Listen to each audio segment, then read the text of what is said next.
Poprosím vás, veľký potles pre veľkého hrdinu Matúška.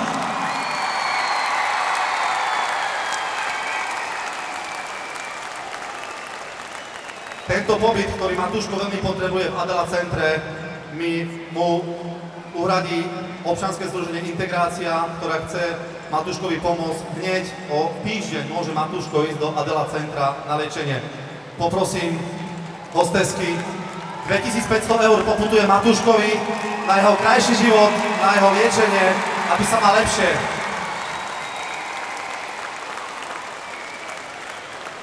Myslím si, že to naozaj veľmi ovplyvní váš život a pomôže vám to.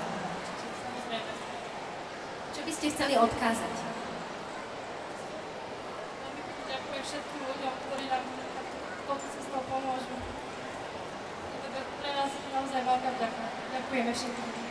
Ďakujeme naozaj ešte raz všetkým, ktorí prispeli a pomohli.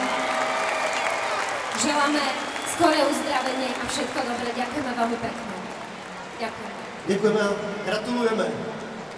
Takže Matúš, jak jste viděli, dostal dárek 2,5 tisíce € na to, aby dál mohl snít své sny. No a keďže riaditeľ projektu Integrácia ešte stále ostal tu na pódiu, to znamená, že budeme pokračovať? Áno, budeme pokračovať. Dovolili sme si ešte jeden sen splniť chlapcovi, ktorý prežil, verte mi, neuveriteľné detstvo. Videl smrť svojich rodičov pred vlastnými očami, keď mal 6 rokov. A potom v detskom domove sa omotal okolo jedného skvelého človeka, okolo jednej veľkej ženy, ktorú má teraz ako adoptívnu mamku, aby som ich poprosil, aby prišli na pódiu. Je to Robo, veľký hrdina, ktorý má veľké zdravotné problémy, ale napriek tomu je pre nás veľký frajer tento chalan a veľkým vzorom, že aj s veľkými problémami sa dá žiť. Tento chlapec má jeden taký nesplnený sen. Tým snom Robo o ničom nevie. Tým snom je jazdiť na nejakej motorke. My mu ten sen splníme. Poprosím asistentov. Čiže Robo, táto motorka je tvoja. Títo páni zo spoločnosti Security Group, ktorí zastrešili túto akciu, neváhali sekundu a Robovi darovali skúter, motorku, keďže má 15 rokov, aby mohol jazdiť, aby sa mohol spojiť svoje sny. Ďakujem veľmi pekne, ďakujem tejto nadácii a ďakujem svetu, že nám existujú anjeli. Anjeli, ktorí stoja pri nás a snažia sa nám pomôcť.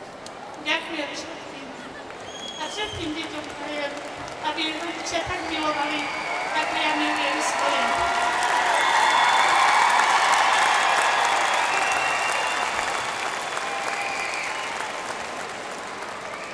Tak myslím si, že v tejto chvíli tento mladý muž je úplne v šoku. Čo hovoríš na toto prekvapenie? Tušil si niečo?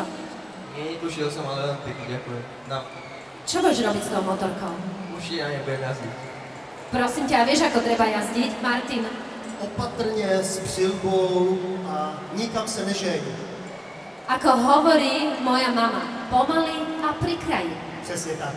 Takže my ti přejeme spousty šťastných kilometrů, aby si se vždycky dobře a ve zdraví vrátil. A děkujeme samozřejmě dárcům. Díky moc! Ďakujeme veľmi pekne.